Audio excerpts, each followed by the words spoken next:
30 days Python సిరీస్లో మనం day 16లో discuss చేసే టాపిక్ వచ్చేసి రికర్షన్. రికర్షన్ కూడా మనకి ప్రీవియస్ చాప్టర్స్లో ఏదైతే డిస్కస్ చేసామో ఫంక్షన్స్ అనే కాన్సెప్ట్ దానికి రిలేటెడ్ అనమాట. ఈ రికర్షన్ మోస్ట్లీ డేటా స్ట్రక్చర్స్లో యూజ్ చేస్తుంటారు. సో అసలు ఈ రికర్షన్ అంటే ఏంటి? సో రికర్షన్ యొక్క డెఫినేషన్ చూసుకున్నట్లయితే recursion is a programming technique where a function calls itself to solve a smaller version of the same problem.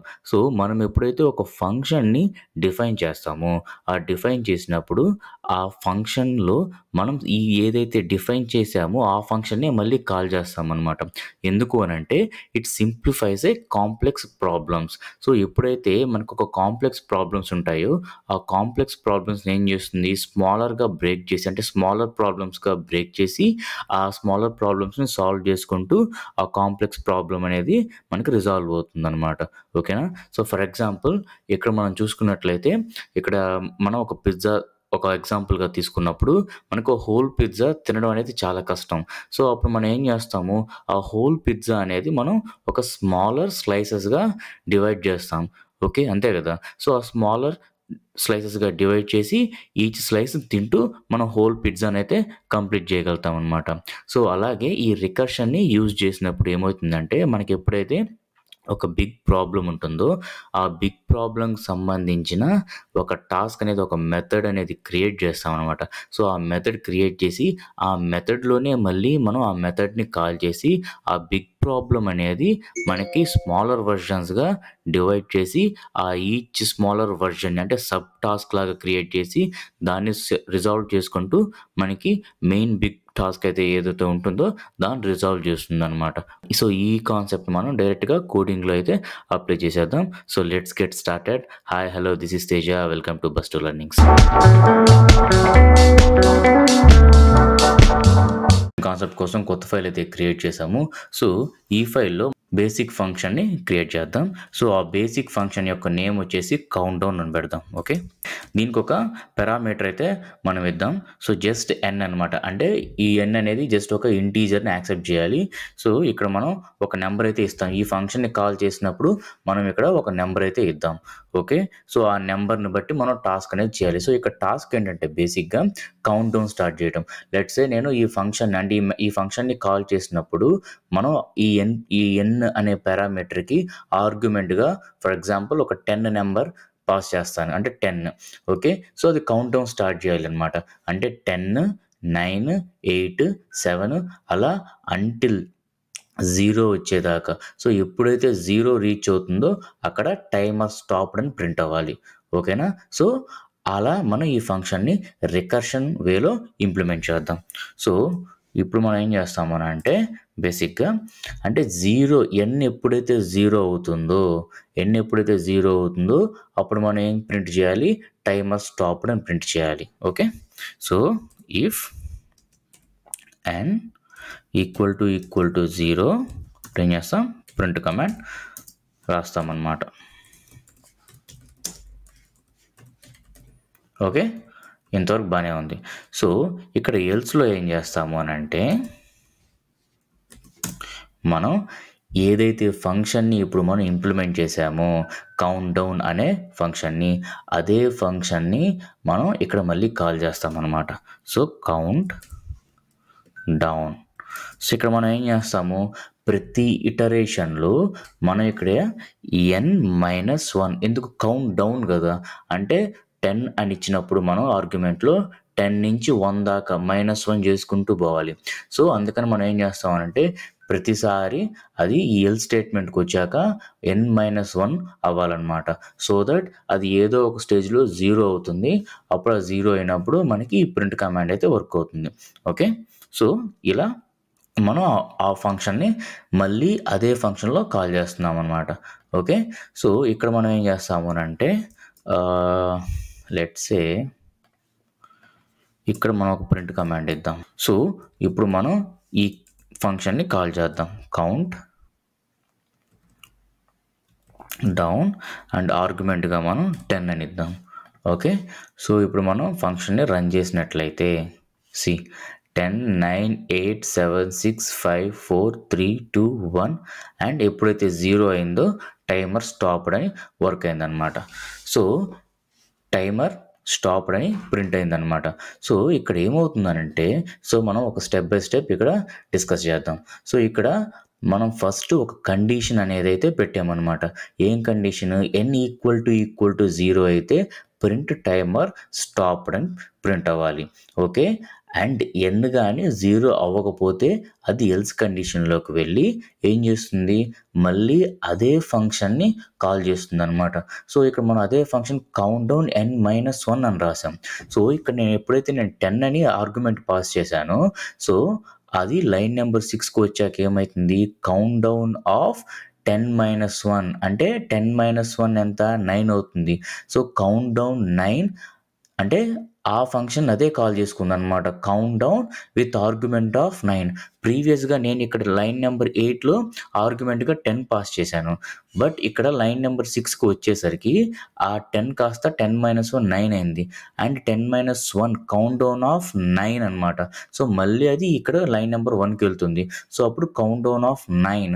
So n equal to 9 అవుతుంది. So ఇంకా 0 అవ్వలేదు. సో మళ్ళీ ఎల్స్ కండిషన్లోకి వస్తుంది. ఎందుకంటే n ఈక్వల్ టు 0 అయితేనే ఈ particular print command work అవ్వాలి. So present n equal to 9లోనే ఉంది కాబట్టి మళ్ళీ ఎల్స్ కండిషన్లోకి వస్తుంది అనమాట. సో ఈ ప్రజెంట్ n ఎంత, 9. సో మళ్ళీ ఈ కౌంట్ డౌన్ ఆఫ్ n-1 అవుతుంది, అంటే 9-1 అవుతుంది. సో మళ్ళీ కౌంట్ డౌన్ ఆఫ్ 8 అదనమాట. సో మళ్ళీ ఏమవుతుంది, మళ్ళీ అదే ఫంక్షన్ కాల్ చేసి n ప్లేస్లో 8 అవుతుంది. అలా ఇది ఏమవుతుందంటే ప్రతిసారి ఆ n ఈక్వల్ టు 0 అనే కండిషన్ సాటిస్ఫై అయ్యేంత వరకు సో ఆ ఫంక్షన్ అనేది తనకు తానే కాల్ చేసుకుంటూ ఆ ప్రాబ్లం అనేది సాల్వ్ చేస్తుంది అనమాట. ఓకే.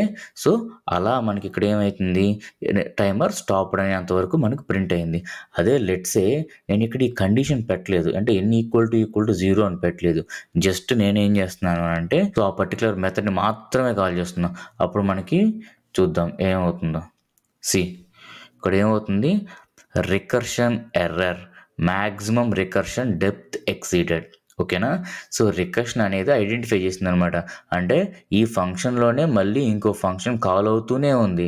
సో దానికి ఎండ్ అంటూ ఏమీ లేకపోయింది అనమాట ఇక్కడ. సో అది కంటిన్యూస్గా కాల్ అవుతూ ఇన్ఫినిటీలోకి వెళ్ళిపోయింది అనమాట. ఓకేనా. సో అప్పుడు ఏమవుతుంది, మ్యాక్సిమం రికర్షన్ డెప్త్ అనేది ఎక్సీడ్ అయిపోయి మనకి ఎర్రర్ త్రో చేసింది. సో అప్పుడు మనం అందుకే దానికోసంగా మనం ఏం చేస్తాము, ఇక్కడ కండిషన్ అనేది పెట్టామన్నమాట. ఇఫ్ n ఈక్వల్ టు 0 అప్పటిదాకా మనకి ఏమవుతుంది అంటే ఈ n ఈక్వల్ టు 0 అవ్వనంత వరకు మనకి ఆ పర్టికులర్ మెథడ్ అనేది, అంటే ఆ ఫంక్షన్ అనేది తనకు తానే కాల్ చేసుకుంటూ ఉంటుందన్నమాట. కాల్ చేస్తూ ఈ n-1 అని అంటే 0 వచ్చేదాకా అది రిజాల్వ్ చేసుకుంటూ ఆ మ్యాథమెటికల్ క్యాలిక్యులేషన్స్ చేసుకుంటూ అదేమవుతుంది, ఈ కండిషన్ సాటిస్ఫై అయ్యేదాకా అది తనకు తానే కాల్ చేసుకొని వన్ సాటిస్ఫై అయ్యాక ఫైనల్గా మనకి టైమర్ స్టాప్ అనేది ప్రింట్ చేస్తుంది అనమాట. ఓకే. సో ఇది ఒక బేసిక్ ఎగ్జాంపుల్. ఓకేనా. ఇంకొంచెం డెప్త్గా మనం ఇంకొక ఎగ్జాంపుల్ డిస్కస్ చేసినట్లయితే మనకి రికర్షన్ కాన్సెప్ట్ అనేది ఇంకా బాగా అర్థమవుతుంది. ఓకే. సో ఇప్పుడు దాకా డిస్కస్ చేసిన ఎగ్జాంపుల్ మనం ఎగ్జాంపుల్ 1 అనుకుందాం. ఇప్పుడు మనం ఎగ్జాంపుల్ 2 అయితే డిస్కస్ చేద్దాం.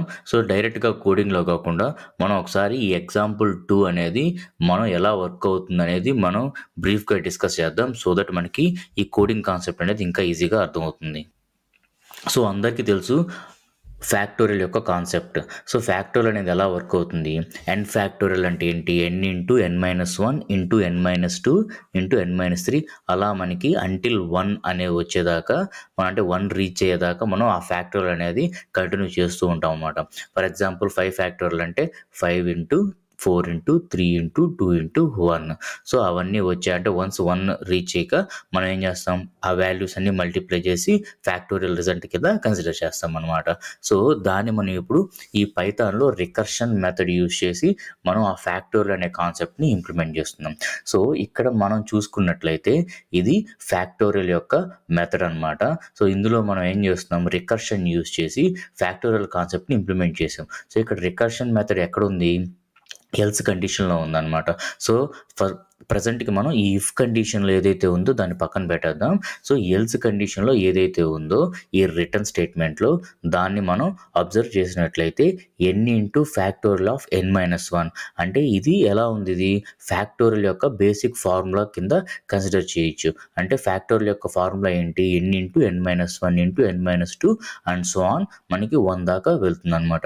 సో, ఇక్కడ మనం చూసుకున్నట్లయితే n into factorial of n-1. So, ఇది మనకి ఫ్యాక్టోరియల్ యొక్క ఫార్ములాకి దగ్గరగా ఉంది. సో, ఇక్కడ మనం ఏం చేస్తున్నాము, ఈ రికర్షన్ మెథడ్‌లో ఈ రిటర్న్ స్టేట్మెంట్‌లో మనం ఏదైతే మెథడ్‌ని ఆల్రెడీ పైన డిక్లేర్ చేసామో ఆ మెథడ్‌నే మళ్ళీ ఇక్కడ కాల్ చేస్తున్నాం అనమాట.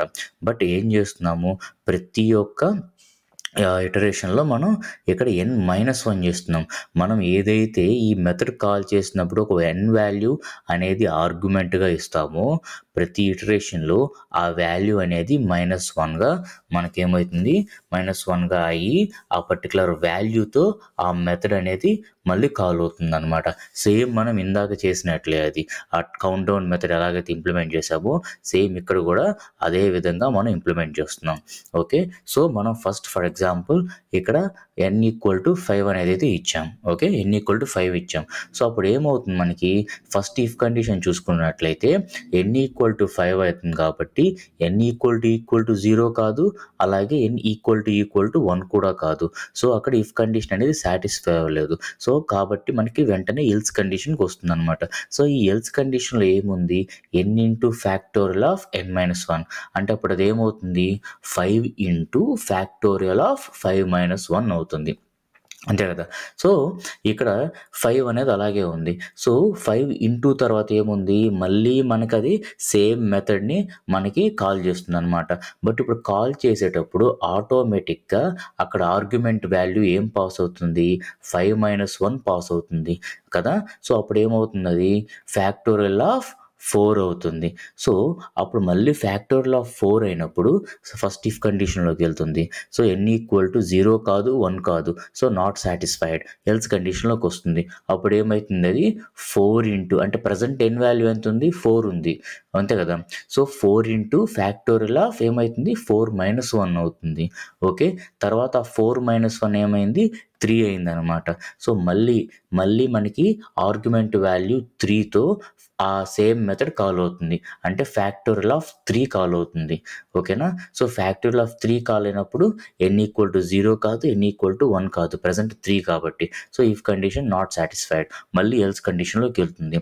అలా 3 ఇంటూ ఫ్యాక్టోరియల్ ఆఫ్ 3-1 అప్పుడు ఏమవుతుంది, మళ్ళీ అది 2 అవుతుంది. అలా మనకి ఎప్పటిదాకా అవుతుంది, అంటిల్ n=1 వచ్చేదాకా. సో, అంటిల్ 1=1 వచ్చాక వన్స్ మనకి n=1 వచ్చాక ఏమైతుంది, if n=0 n=0 are n=1 అంటే ఇఫ్ కండిషన్ సాటిస్ఫై అయిందనమాట. 1 ఎప్పుడైతే మనకి n అనేది 1 అయిందో అప్పుడు ఆ కండిషన్ సాటిస్ఫై అయ్యి అది ఇంకా ఇఫ్ కండిషన్‌కి రిటర్న్ అనేది 1 అవుతుంది. సో, ఇక్కడ మనకు రిటర్న్ 1 అవుతుంది. ఎల్స్ కండిషన్‌లోకి వెళ్ళదు అండ్ ఇంకా నో మోర్ రికర్షన్ మెథడ్ అనమాట. అంటే రికర్షన్ అక్కడికి ఆగిపోయింది. సో, ఇంకా మనం ఆ సేమ్ మెథడ్‌ని మళ్ళీ కాల్ చేయము. ఎందుకంటే ఇఫ్ కండిషన్ సాటిస్ఫై అయ్యేసరికి రిటర్న్ 1 ఇచ్చేసిందనమాట ఇక్కడ. సో, అప్పుడు ఏమవుతుంది మనకి, అప్పుడు 1 బై 1 మనం ఏదైతే సాల్వ్ చేసామో for example 2 into factorial of 2-1 okay. Factorial of 2-1 ఎంత, ఫ్యాక్టోరియల్ ఆఫ్ 2-1 అంటే ఫ్యాక్టోరియల్ ఆఫ్ 1.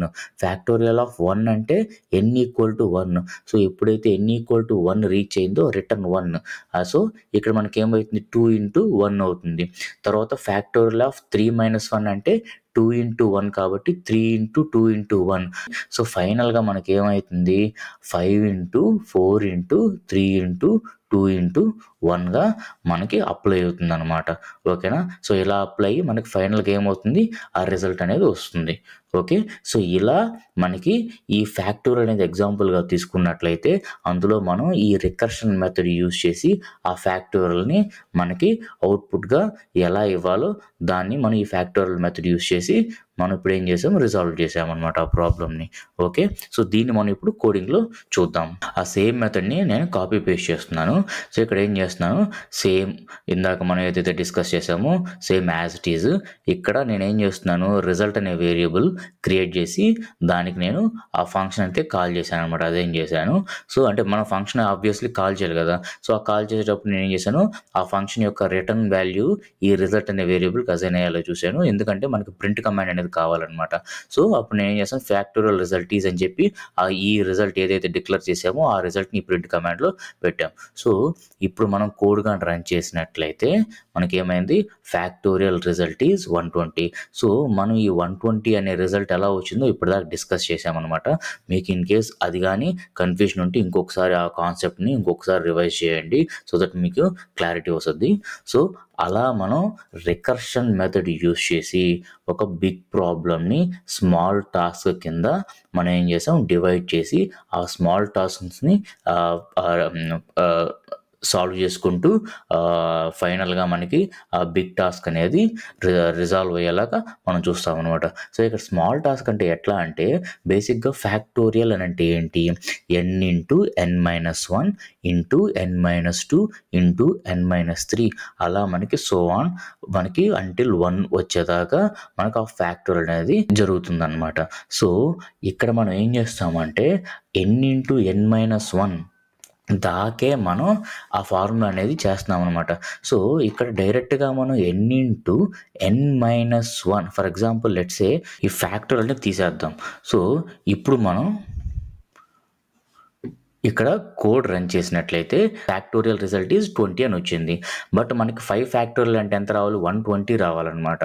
సో మనం అట్లా అని చెప్పేసి మనం n into n-1 into n-2 అలా మనం రాసుకుంటూ పోలేం కదా. సో అందుకని మనం ఏం చేస్తున్నాము అంటే ఈ పర్టికులర్ రిటర్న్ స్టేట్మెంట్లో మనం ఏం చేస్తున్నాం, రికర్షన్ మెథడ్ యూస్ చేసి ఈ n ఇంటూ ఈ n-1 ప్లేస్లో మనం ఏం చేస్తున్నాం, మళ్ళీ సేమ్ మెథడ్ని కాల్ చేస్తున్నాం అనమాట. సో అలా కాల్ చేసినప్పుడు ఏమవుతుందంటే అంటిల్ 1 వచ్చేదాకా అంటే ఈ కండిషన్ సాటిస్ఫై అయ్యేదాకా అది రికర్షన్ వేలో మనకేం చేస్తుంది, ఆ క్యాలిక్యులేషన్ అనేది చేసి ఆ సబ్ టాస్క్స్ని రిజాల్వ్ చేసుకుంటూ మనకి n ఫ్యాక్టోరియల్ అనే ఫార్ములా బేస్ చేసుకొని అదేం చేస్తుంది, ఆ n ఫ్యాక్టోరియల్ యొక్క రిజల్ట్ మనకి అవుట్పుట్గా తీసుకొని వస్తుంది అనమాట.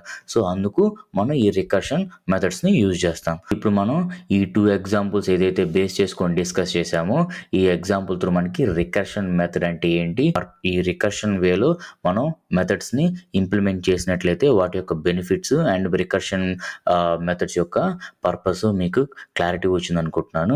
ఇన్ కేస్ మీకు ఏదైనా డౌట్స్ కానీ ఉంటే మరొకసారి వీడియో చూడండి, ఏదైనా క్వశ్చన్స్ కానీ ఉంటే మీరు కమెంట్ సెక్షన్లో కమెంట్ చేయండి, నేను తప్పకుండా రిప్లై ఇస్తాను.